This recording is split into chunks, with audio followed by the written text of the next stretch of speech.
So, Jason, how did you first get into magic? Well, Tommy, it's one of those things where I think I've kind of always done it. And I go back and forth sort of questioning that. So, as a child, there's things that I remember that I can question as childhood fantasies. Did this actually happen? Is this something I really did? Like, I remember I lived next to the woods, and I would go out into the woods, and I would talk to things in the woods. Right. And more than just like trees and birds, like, I mean, more than just trees and birds, yeah. And I swear that as a child I had conversations with things. Now, looking back at it now, I feel like it's just, did I make that up? Did I have to question that over and over and over again, right? Did that happen? Was I a kid making things up? Well, you see, here's the thing. I suppose two questions to that. Define conversations, and two, why does it matter if you made it up or not? That's a good point. That is a good point. Yeah. Conversations. I would go, and I know that there was a couple places out in the woods that I would meet things. I felt like there was something there, and that I could talk to it, and I didn't hear, not vocally or not in my ears, that something was talking back to me.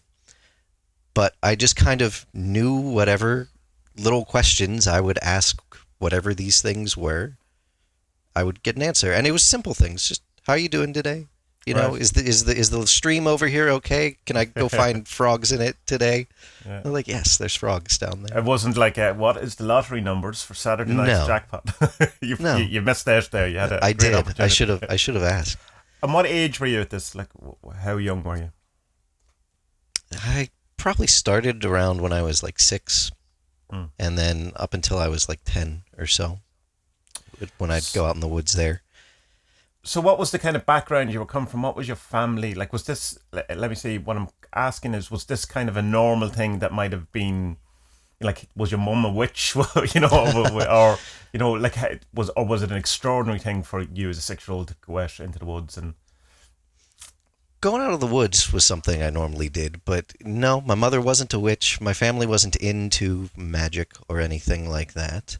I was raised Catholic, but it wasn't oppressive in any way. It wasn't one of those, magic is evil, you have to stay away from it, any sort of thing like that. So not a real Catholic family, only a pretend one. Sure. My mother did used to say that her great-aunt sat on a bench next to our kitchen and watched her cook, and her great-aunt was deceased at this time. Oh, very interesting. Yeah, so that was sort of there. But beyond going out into the woods and having conversations, when I look back on it, I distinctly remember some things that I would, these days, definitely call magical. And that was, I would decide something in my life was going to happen, and then not worry about how I would make it happen or anything like that. Just decide this is going to happen, and then just wait until it did. Right. And at the time, I didn't think that was something magical or anything like that. Right, okay. But looking back on it, it feels very much like that, because those things did happen. And I didn't put any effort into them happening. I just decided, no, it's gonna happen, and it did. Yeah, and it's like a very magical thing, like the whole thing of negating the lust of result and all that too is like already in that. And like, what sort of stuff are you asking for, I suppose? What was it? Just like, I'll get a new bike, or or what was the childish things like that? Yeah. One of them was a keyboard musical instrument, which I still have. It's over on my left here. Oh wow, cool. Or I'd get to go to the local theme park or something like that on times that it wouldn't normally be a time that I would get to do something like that. Or it would be, I really want to be able to go outside this weekend, and it says it's going to rain. No, it's not going to rain. So was this separate to the beings that you were talking to in the trees or in Completely the separate. forest? So it wasn't like you were asking people make Nope, this happen. not It at was all. just so you were definitely the agent of change. As far as I know. Yeah. And it's something. It's not something I ever spoke out loud either. Okay. I would just be thinking about it and decide, no, this is going to happen. It's going to happen like this. I don't know how I'm going to make it happen. I'm not going to worry about it. It's just going to happen. And so I assume then, given that you can't decide when, if this, those experiences were true or not, that something happened that changed, that you stopped going to the woods and talking to whatever it was. Or, yeah. I think I kind of just grew out of that sort of thing for a while. I didn't think about it anymore. It just kind of faded away. There was no hard defined stopping point. Okay. It just, I didn't do it anymore. I didn't go out in the woods anymore. I didn't really try to make things happen just by deciding it. Though when I was doing those things, I didn't really know what I was doing anyway, so it would have been hard for me to purposefully stop. And then years went by, and I gave none of it any second thought whatsoever. And a couple years ago from now, probably 2015, 2016 or so,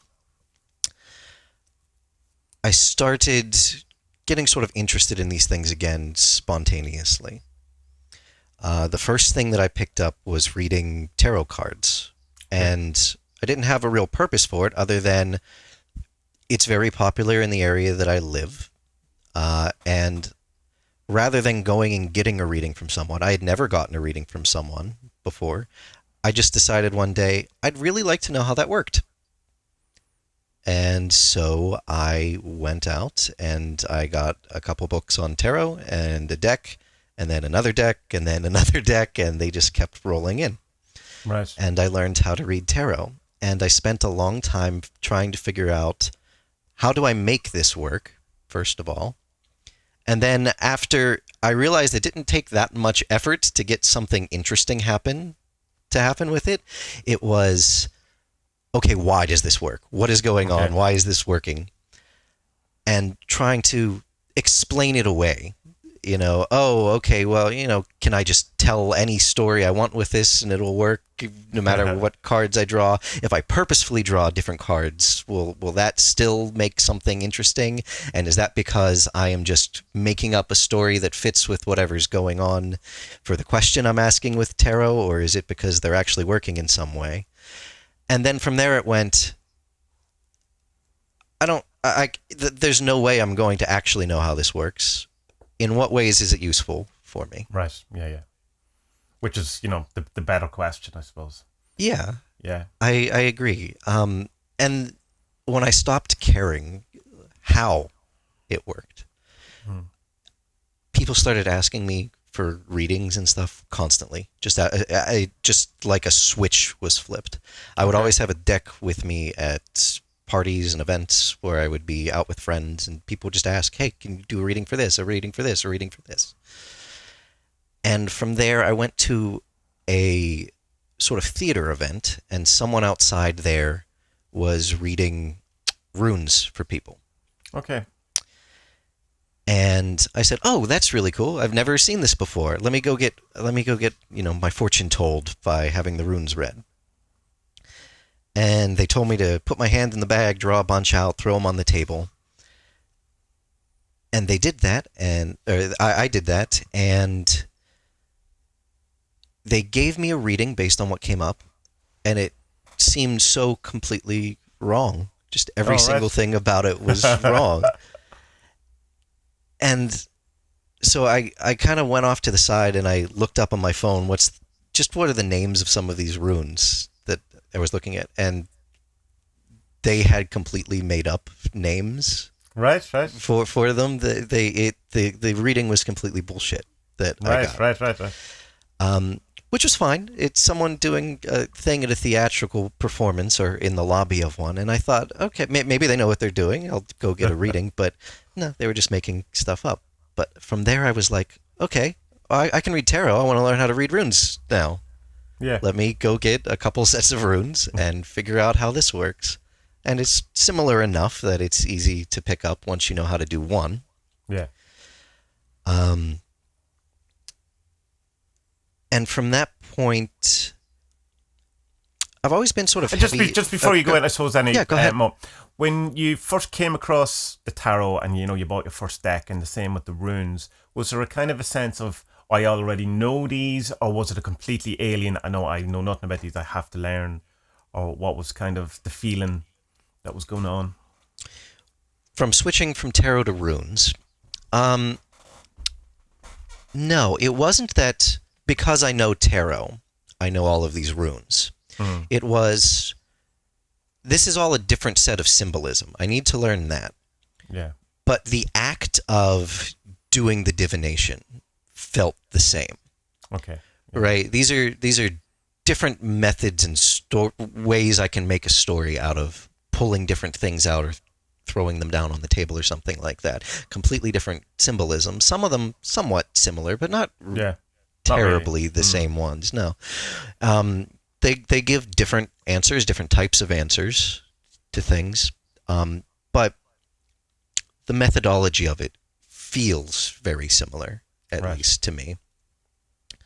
I started looking at different forms of divination from there. I have Ogham staves, ones that I've made myself, and then some fancy ones that I got online. It's pronounced Ogham, by the way. Ogham, excuse me, my poor American pronunciations. How do you pronounce the holiday that's coming up? Son? Oh, well done. I'll let you off that, and you get full marks for that. It's not, you're not a Sam Hain fan, no? No.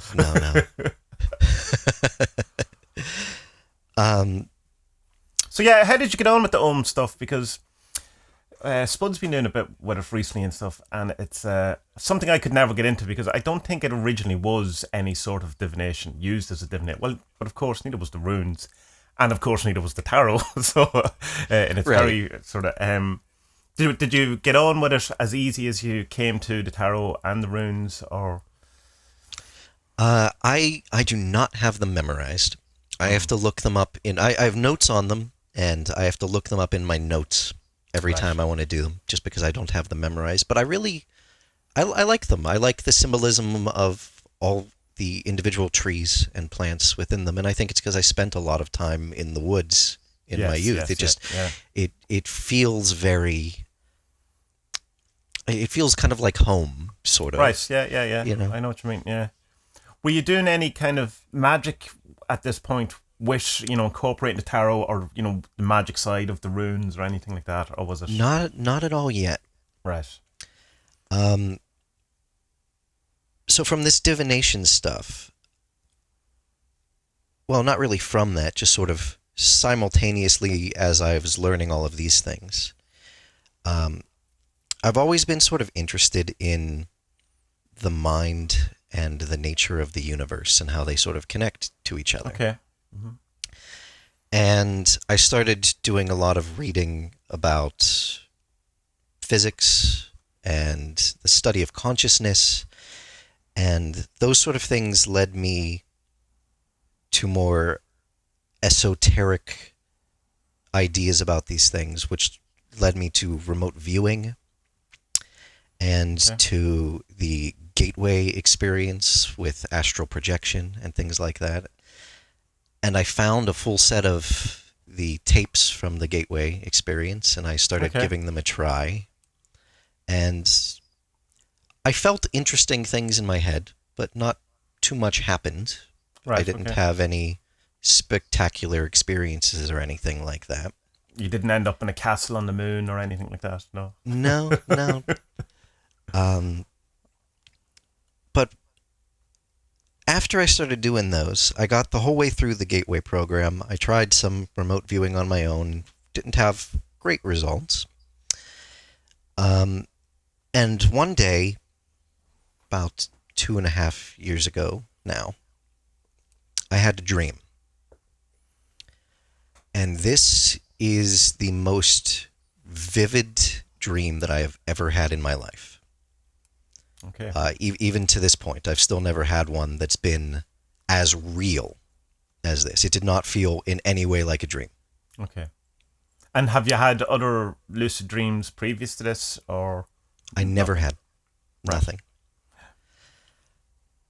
In this dream, I was standing on top of a mountain, sort of a mountain range, looking down into a valley that was flanked by two other sets of mountains. Okay.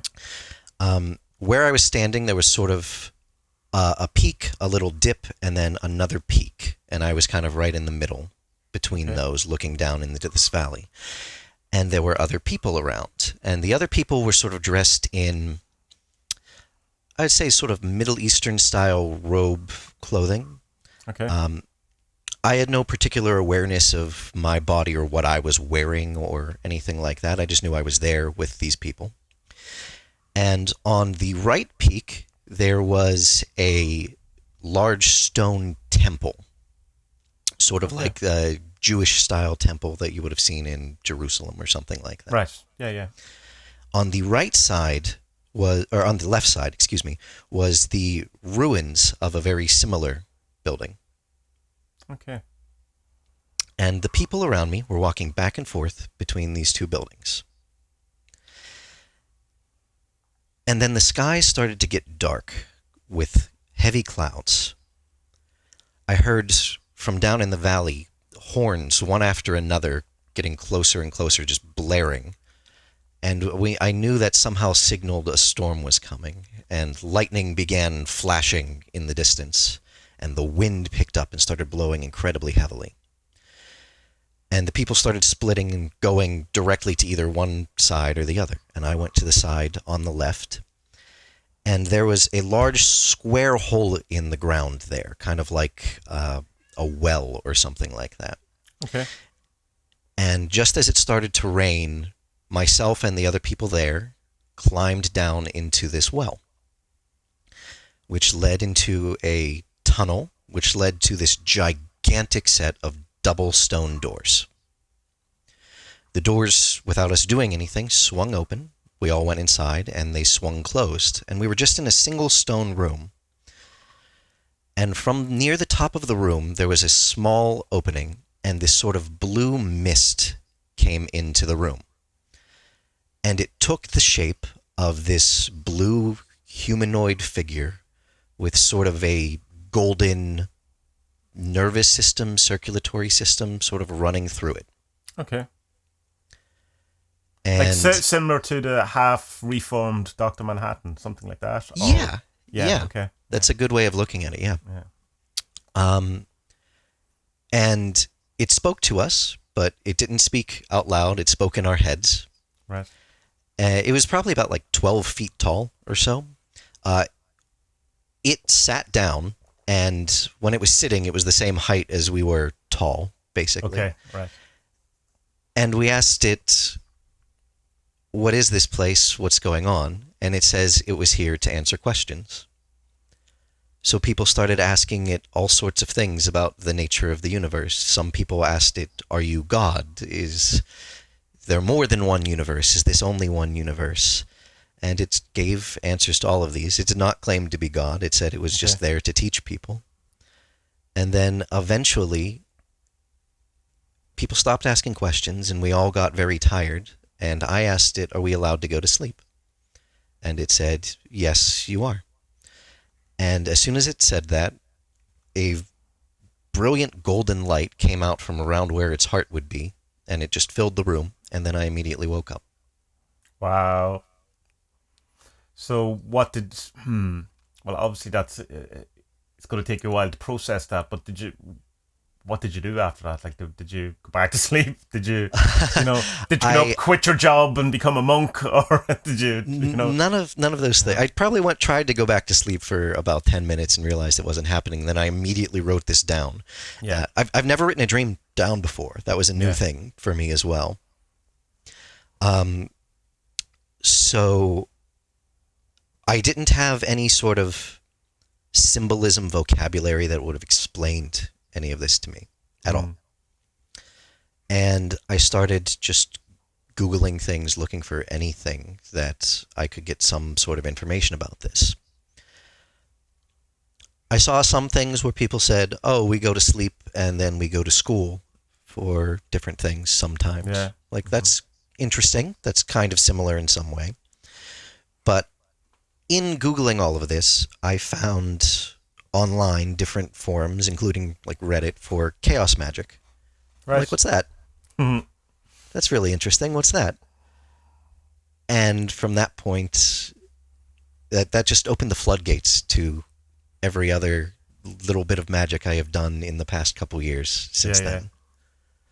So what sort of stuff did you get into once? Like, did you find the Grant Morrison disinfo lecture? That's usually one of the first things people find. Or was it straight to Rune Soup? Was it, who was it? Peter Carroll.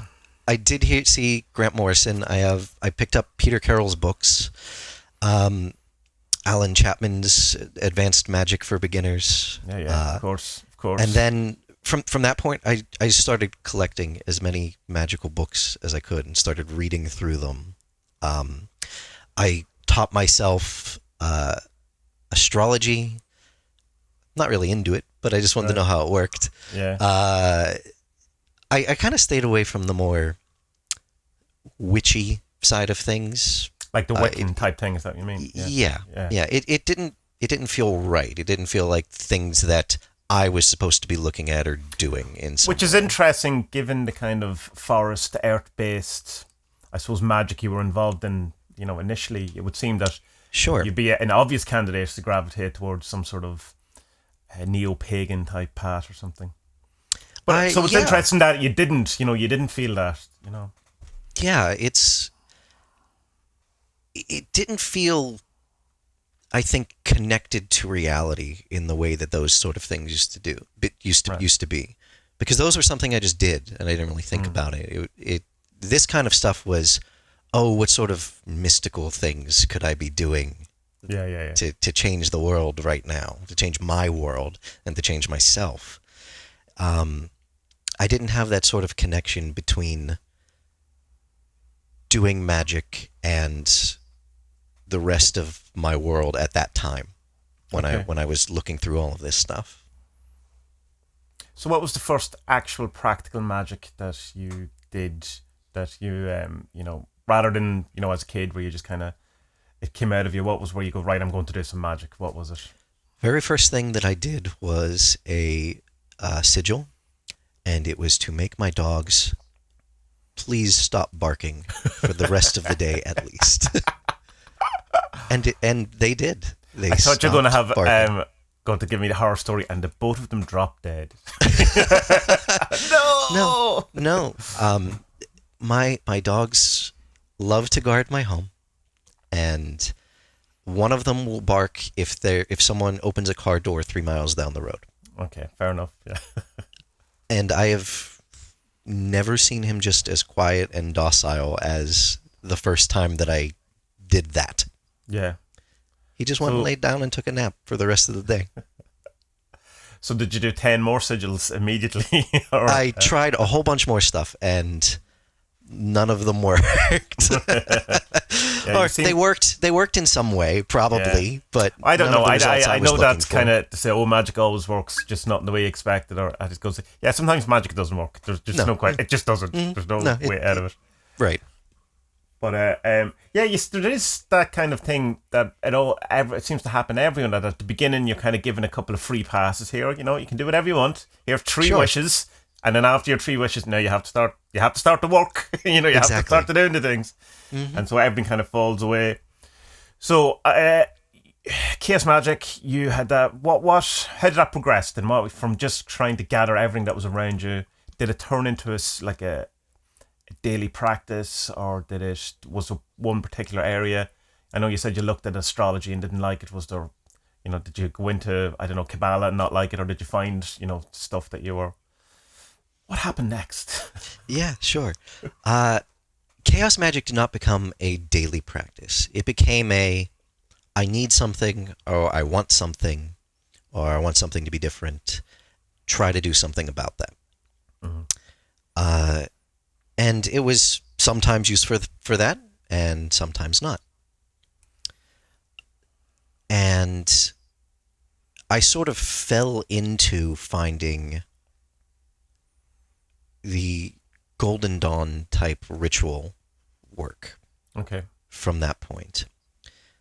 Via, say, Crowley or straight to Golden Dawn? Like, straight to the Golden Dawn. I've never actually read Crowley, any of his books. I should pick them up at some point, but something about it never called to me. Well, that's it. I mean, it's there's no there's no law that says you have to read them. Sure. There's I like it from 2 points of view, right? I like the what sort of things should I be learning and doing, and then I like it from the academic side of I'm kind of interested in just reading everyone's opinion, even if I'm never going to look at it or try it myself. Yeah, there's one kind of, I suppose, one thing that you should watch out for on the whole, because I'm a person who equally does it, going what not necessarily feels right, but going in the direction that I feel to be pulled towards, is that you tend to probably sometimes shy away from difficult or stuff that you probably should read, but you don't want to because there's something about it that you don't like or you don't want to look at or something. Now that isn't equally to say that you should always read only books or stuff that you don't like. That's not what I'm saying, but for sure. It's like what you said about the astrology thing. It's like, check it out, know how it works. Not for me, fine. But now you know.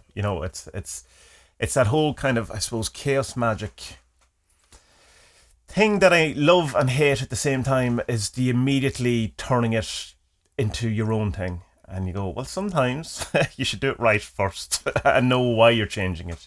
It's just all part of that kind of paradigm, I suppose. I think that's probably one of the reasons that I started getting into more ritual-based things. I wanted to know what rules I'm breaking or disregarding before I, completely left them off to the side. So I started doing Lesser Banishing Ritual of the Pentagram, because that's what the book says that you should do. Yeah, that's it. I didn't really have any expectations or know why. I just wanted to try it. I wanted to try ritual magic after I had drawn little symbols on paper for a year or two. Yeah. Real magic. Sure. I wanted a robe. Did you do the robe thing? Did you? I have kind of a really long, very light sweater that's kind of a robe. It's not really a robe, but it's very comfortable. And that's the most important. That's why you need a robe. It's for the comfort element. It's not for, it's not for the cool factor. So this, before you go on about the ritual itself, did you find the Golden Dawn, did you get that big Israeli Regardi book, or That's the one I have, the big thick one. Yep. Yeah. And so that was the first Golden Dawn thing you got, or was there was it podcast, was it how, because it's easy to, I suppose, if someone's listening to this and going, and I found a Golden Dawn, it's kind of like going, how do you do that? You know what I mean? What? It's easier now, of course, you just Google Golden Dawn. But I suppose now you get that Nazi party in Greece or whatever. Oh, God, yeah. Everyone's taking the names for all the cool occult things. Yeah, and all the symbols and all that. Yeah. Anyway. So, I found the OBRP online, first of all. And I think a little more research into that led me down the way to Damien Eccles, and I started watching his YouTube videos and looking at what he was about. And then from there sort of found, this is all stuff that he's written about, but it's all from Golden Dawn stuff originally. Let me go get that book. What is that book? Let me find that and get that and start reading the original whatever this is, instead of someone on the internet's version of it or some other version, something like that. So I started working out with ritual magic and trying to just figure out what I was doing with it, get on some kind of daily schedule. What can I do every single day as a bit of magic? If I want to really be doing this seriously, I want to do something every single day because I need to be practicing it. And this seems like something structured enough that I could comfortably do it every day. Yeah. But it's kind of hard to do a chaos magic thing every day, because if I'm doing a sigil for something or other, it it feels to me like I need to be trying to do something with that sigil. There's not like just or, write a generic sigil that doesn't really do anything. Yeah, you have a nice dinner. Like, I don't really care, or whatever. You run out of things you want very, very quickly. Mm-hmm. So, had you a meditation practice or anything at this point, or not at this point? Right. Not at this point. I did not. I started with Lesser Banishing Ritual of the Pentagram and the Kabbalistic cross that goes along with it. Yeah. From there, I added the middle pillar exercise, and then a few months later to that, I added the Lesser Banishing Ritual of the Hexagram, and then invoking versions of those later in the day. Okay. As originally intended. Most people Yes. And then I realized I was feeling interesting during these. It physically makes you feel an interesting way. Right, so explain that a bit more. What was did you start off feeling foolish doing it and then it felt different, or did you immediately get into it and then it felt different, or? I don't think I felt foolish, because I understand it felt like a performance to me. I mean, I'm doing a performance for myself of what this book says that I should be doing. Yeah. I'm visualizing the things that I've read people say I should be visualizing while I'm doing this performance. So it didn't feel foolish or silly. It was an experiment. Right. I wanted to see what would happen. At first, not a lot. But then it's a hard to describe feeling. I felt mentally different, sort of calm sometimes, sort of energized at other times. Okay. The middle pillar in particular, because it is in its way a form of meditation. It was one of my first experiences with meditation. Very calming, but then just the idea of, especially coming from a Catholic background, the idea of I am sitting in this spiritual temple that I've created and focusing on the divine with 4 or 6 angels, depending on what version of the rituals you do, around me. It began to take on a sort of feeling of something divine is within and around me. Okay. And that's a weird thing to try to describe. What does something divine within you feel like?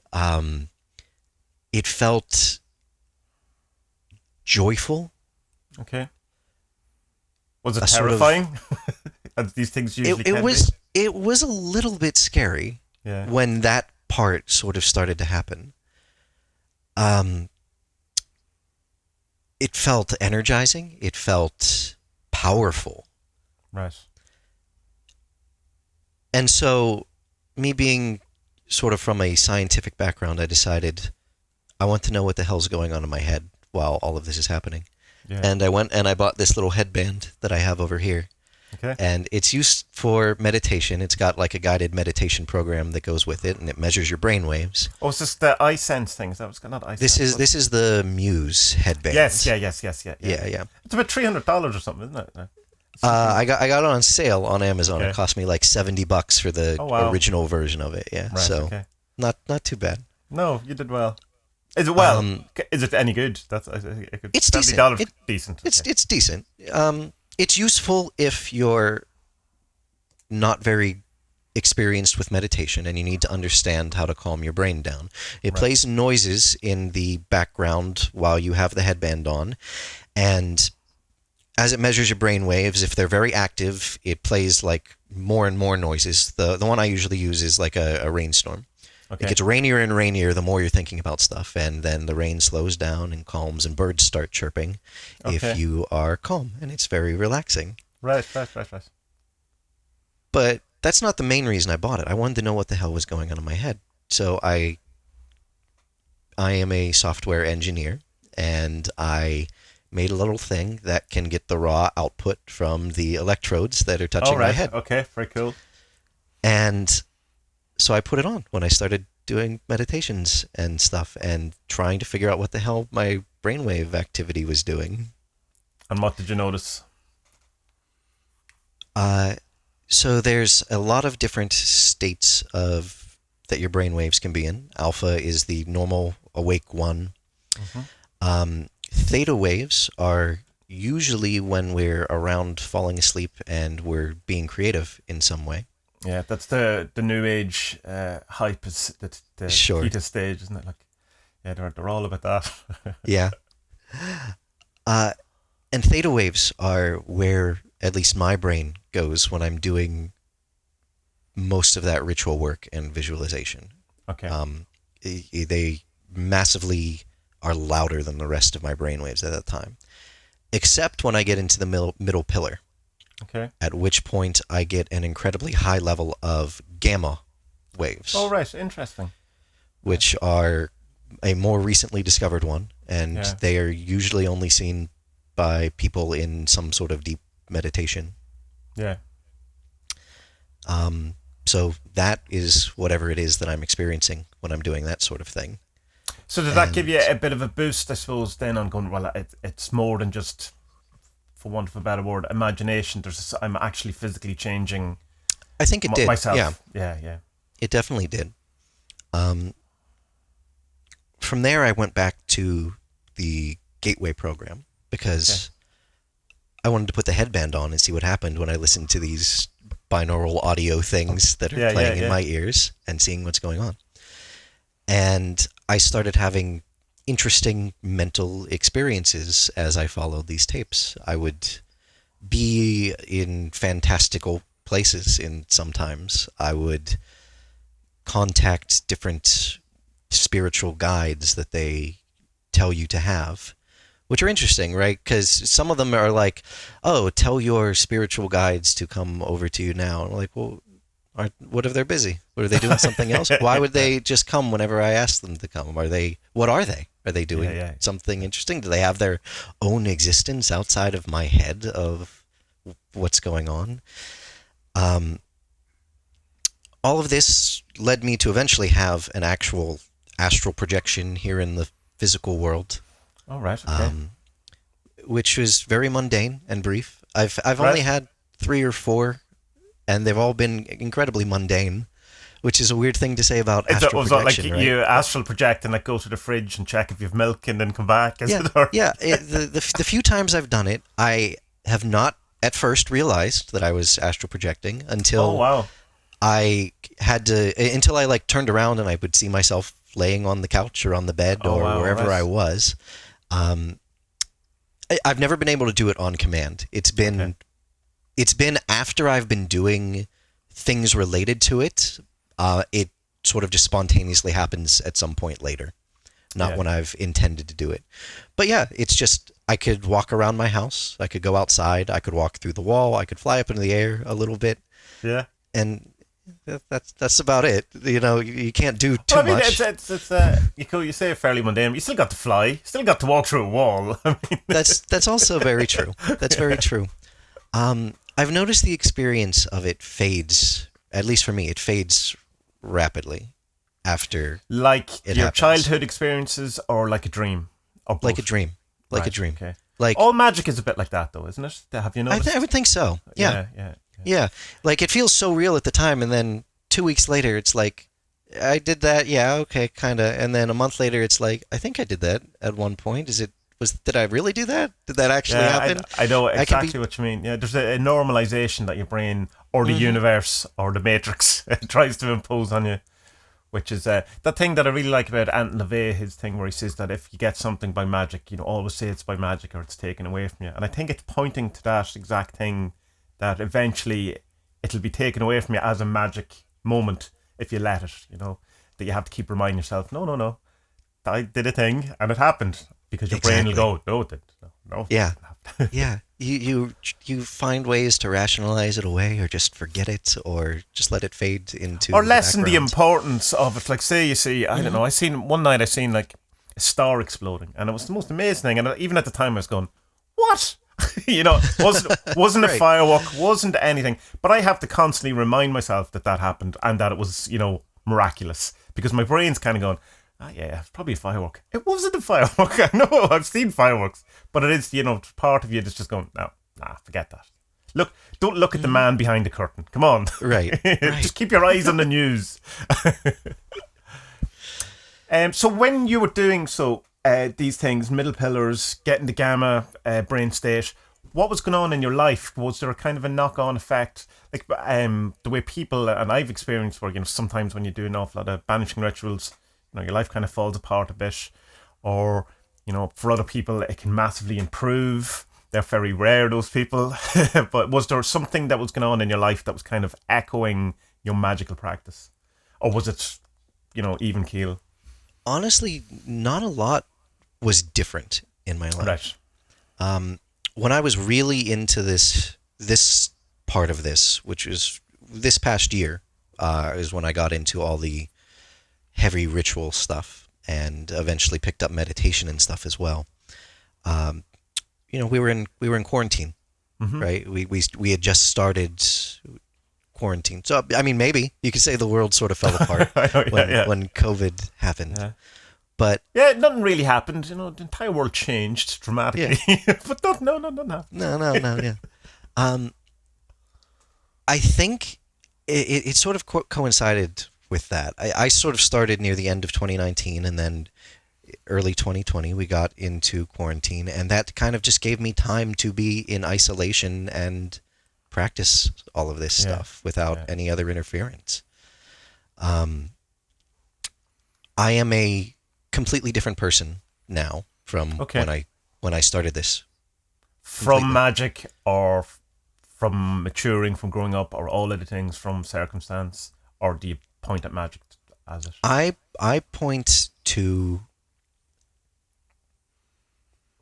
magic and mainly ritual meditation and other forms of meditation. Okay. Yeah. The fact that I was doing magic every single day for over an hour every day. Okay. And then I eventually added just other forms of meditation to that. Less trying to actually accomplish something with magic. No banishing, things like that. Yes, just the straight up meditating on on different magical things, or just nothing. Blank slate. Yeah. Did you do any of the Tatva stuff that the Golden Dawn? Like, were you staring at yellow circles or blue triangles and all that stuff? I did not do those. Man, I tried that. I was like, I'm definitely going to do this. I did it twice and went, I'm definitely not doing this anymore. Sure. I think as I've gone through reading all of these different books, magical books and non-magical books, and just other sort of spiritual things, and explored different religion and things like that, it all, at least for personal development, pointed straight back to meditation in some form or other, right? It kind of, my practice sort of stopped being about, can I do something with magic externally? And more, can I change myself in some way? What internal growth can I have? What ends can I work towards as a human being? Yeah. I've seen, because that's totally what happened in my magic practice too as well. It's just, I don't think it's necessarily the path everyone goes, but it seems that the path a lot of people go, that you just kind of, that kind of terrible split where you go, high magic, low magic, which it's not, quite exactly that, but you do tend to, because you have to, I suppose, start looking at the shadow stuff. There's just, because it's, you either do that, and then once you start that, you end up being in it, or you turn away from it, and then you kind of become stagnant, and your magic practice just doesn't seem to go anywhere. So I think there is that kind of need to turn inward, and I mean it's like such a cliche, and cliches are cliches because they're mostly true. So you turn the mirror toward yourself. And did you find that when you did that, it was a fun and happy experience, or did you find, like most of us, that it's a horrifying experience? No, it is a lot to confront. It is, yeah. to understand yourself and look at everything you are and look at what you want to be different. And then after that, to begin searching for where is I? What is I? Can I define I? Is there an I? Who is the I that's trying to define the I? Exactly. So I saw a movie, A Dark Song, which is a beautiful movie, and they do a neat little ritual in there, which they claim is the Abramelin ritual. Sure, yeah. I had no idea what that was, so I looked it up. Because, you know, any rational, decent human being would look at a horror film and go, yeah, I might try what they did.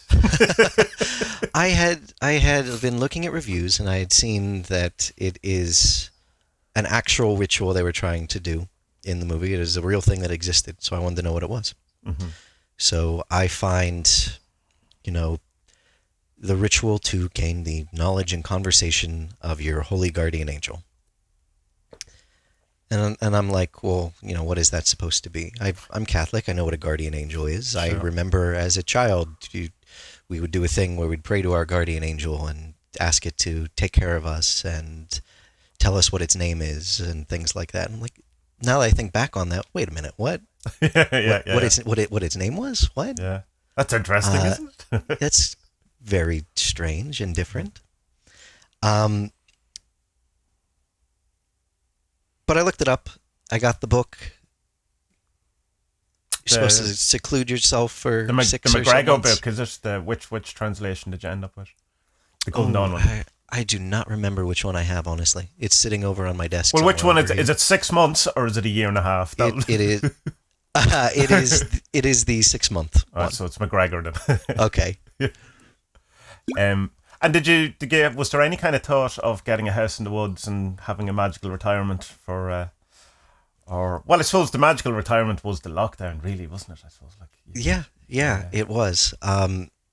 I would love to get a house out in the woods and magically retire, but that's not in the cards at the moment. No.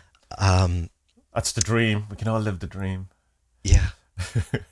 But I saw this ritual and I was like, well, that's something I will probably never do. There's all of this stuff I gotta have someone bring me like food and stuff and not talk to anyone for it's just not gonna happen. I'll never do it. And then there's a little video of Alan Chapman saying how to gain the knowledge and conversation of your holy guardian angel, and it's like 2 lines you have to say. For people who don't know, it's the Buddhist Geeks video. It's just search for Alan Chapman on the Buddhist Geeks website, you'll find it. Or go to the Adventures in Woo Discord, and it's in the Alan Chapman section. So yeah, I saw that little video, and I'm like, well, that's simple. Yeah, I wonder if it works. I can do that. I can add that to my rituals, my meditation practice, my stuff that I do every day. I can do that, sure. And so I did. And I try to surrender to whatever this thing is that I'm supposed to be giving my magical practice and my destiny and future to. And my magical rituals that I were doing every day became sort of more and more vivid. Okay. The visualizations that I was doing during them became more and more vivid. And one day I sort of just blanked in the middle of them. And I was just nowhere. My visuals stopped. I stopped doing the ritual. And I didn't have like experiences of dissolution or peak experiences or anything like that. It was just everything I was doing is just gone. And it was just me. Okay. And it was me then having a conversation with myself. And it was me having a conversation with myself where I responded to myself and told myself I was a different name than the name that I was using for myself. And it was just back and forth like that for a while. And then I was sort of back in the regular world after that. Reasonably uneventfully. It wasn't a profound divine experience that I had. But after that, I can kind of just always immediately call that state back into itself. Yeah. And it comes to me in dreams now. Okay. It suggests different practices and different things that I should be doing and ways to guide what I should be looking at. But it's not necessarily just words most of the time. It's just a gentle nudge in whatever sort of direction. A knowing feeling, a silent knowing, possibly, or is something... That's a beautiful way to describe it, Tommy. Where would you have gotten that one? No, it just came to me. It came to me. There was a distinct familiarity to it, right? Though. And it was the idea that as if you it's knew always your been entire there. life. Yeah. Exactly. Yeah. It's always been there, and it's always going to be there, even after whatever I am experiencing as me, I right now is gone. That is still there. Yeah. And I will be there with it, or as it, or so like existence. just kind of expand a bit, because we don't know the answer, but we can kind of speculate. But what is the HGA? Is it the perfected you, the future you? Is it you plus something else? Or even Crowley with his kind of I was thing, he changed his mind more or less about what it was, in that he very much believed it was him at the beginning, and then the further he progressed with it, went, oh no, there's something more to this. There's something a bit alien to. Just interested what your thoughts are on what you think it is. Have you heard of the holographic theory of the universe? Yes, where everything is within every element of the universe, kind of thing. Yeah. So my perspective on this is that it is, if every bit of the universe is contained within every bit of the universe, it is what I am from a different zoom level of the universe. There's no difference. It is within me. I am within it. Everything else is within the same thing. It's got just a different angle of looking at everything. Like the kind of the different vantage point of that could, what's that book called? Not Flatline. Whatever that one Flatland. is. Flatland. That type of thing. Yeah. Exactly. Yeah. What would we look to, if we were a 5D, being, how would we see ourselves? All that. Exactly. Yeah, it's an interesting one. It's like, because we can't know, but obviously from our vantage points, because we have a limited thing, so we can only kind of guess. Does it feel in the way, like, say, Jung would have that, that you're a male's counterpart, or thing is kind of female for the most part, your animus, and then you have or the anima, and then the female would be a male. Does it have a kind of a gender, or is it a neutral, or does that even play into it at all? Both? None? I've eventually been able to have a sort of visualization of it, and that feels like a hymn to me. Yeah. The visualization that I can see of it when I think of it is in no way like anything that I ever would have expected. Yeah. It's kind of hard for me to pin down exactly what it looks like. It's got a sort of Buddhist or Indian, like Hindu sort of flair to it, which is nothing that I would have ever expected in any way whatsoever. I'm not very learned about those sort of things. Okay. Nothing I would have ever personally picked as something that would have represented some higher version of myself or anything like that. It was incredibly surprising. But yeah, it has been a major influence in my life since that has happened. And how long ago is that, if you don't mind me asking? I mentioned it's in the this year, Discord is when it? it happened. It was just a few months back. Yeah. Maybe about 2 months ago. So then, after that happened, was there any change in your were you still doing your middle pillars, your lesser banishings, your daily practice, or did you just continue on?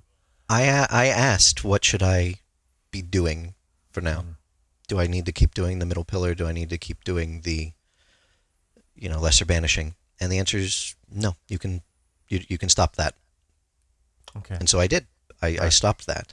I continue the meditation practices. I've been looking at, Alan Chapman's Magia. Mm-hmm. I have began scrying the Enochian Aethers. How's that going for you? I have done the 30th and the 29th. Okay. They were interesting experiences. Yeah. And the basic thing that it's telling me is that you need to prepare to cross the abyss. Okay. Yeah. And it's not the sort of preparation that I was expecting either for that. What I am personally supposed to be doing right now to prepare to cross the abyss is answer the question, why do you want to? What's the point? Yeah, what are you going to gain from this? Is there something to gain? Why? What are you looking for? There feels like a trap in that question. A little bit. Like, if there's enlightenment on the other side of this in some way, why do you want that? What is it you're expecting? What are you hoping for? What are you thinking is going to be different? And I can answer, I expect some different perspective on the universe. I expect some unification with the source as a mental experience that people have described. And but so what? What do you gain from that? In what way will your life be different? What's going to change? That's what I'm working to understand myself. You see, it's a good question even from a practical point of view, because when you think of things like awakening or enlightenment or stuff like that, it doesn't seem to people who I know who are awakened, or it doesn't seem to have improved their lives in any way. It doesn't seem to have changed them as a person dramatically in any way. Obviously it does a bit in the same way that going to Greece for a month on your holidays changes you slightly as a person. Everything kind of changes you. But so what is the point of it? It's one of those questions that it's such a good question. It kind of feels, well, I mean, how do you answer that? You know what I mean? Exactly. But it's So it'll be interesting when you do finish the journey to try and when we'll come back and tell us what it was and what the answer was. Because it feels a bit like the Monty Python thing. We get to the bridge and this is the question. If you get it wrong, you get flung off into the air. Yeah, right. Yeah, there is. I don't know that I'm supposed to have an answer. I think I'm just supposed to think about it. But that might be the answer. Yeah, it's a contemplate. It's like a Zen koan. There's no actual answer to it. Mm-hmm. So tell me this: what's then the plans other than this Zen koan of a question that you have to answer? Have you anything that you're going? You're working on? Do you want to get into a new divination system, or have you put all that kind of stuff behind you, or have you any plans? It's hard to make plans in the world at the minute, I suppose. That's very true. I still grab new magical books and read through them whenever I can. There's some interesting things that I've seen recently that I want to try. Like a lot of people are talk about, invoke your higher self, invoke your holy guardian angel. I saw a book recently that says invoke your lower self, as in the animalistic part of you, not your shadow. Oh, yeah. But just do it. See what happens. Try it. Like your base human needs, instincts, that kind of stuff. Exactly. Right. Get a better touch with the spiritual part of the physical reality of yourself. Yeah, because that is one of the things that we tend in kind of spiritual circles, I suppose, whatever the correct word for that is to shun or feel, that it's something that is to be ignored or gotten rid of, I suppose.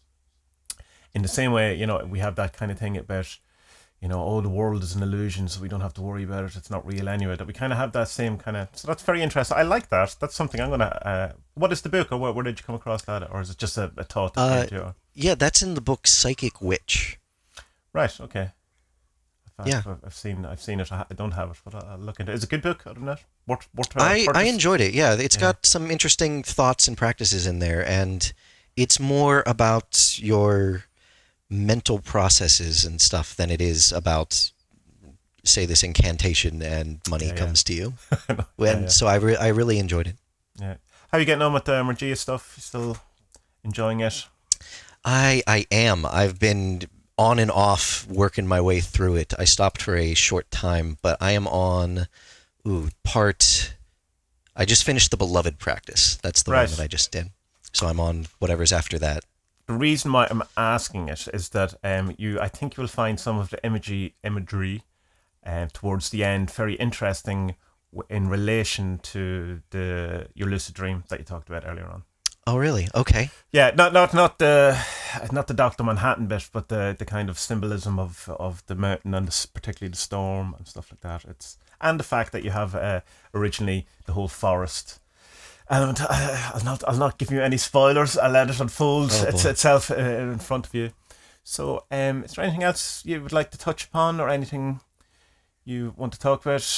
If you websites or anything you want to promote, or any kind of projects or anything that you would like to. Don't to thank your mum. Well, if anyone would like a tarot or rune or Om reading, I am on Etsy as Divination by Jason. Very easy to find. Cool. There's a Facebook page, Divination by Jason, as well. Great stuff. I'll put that out in the show description as well. Great. Thank you, Tommy. Well, that was wonderful, and fair dues to you. You've certainly put an awful lot of the work in, more than I would say a lot of people. People tend to do it for a week and then give up, or do it until the going gets tough and then give up.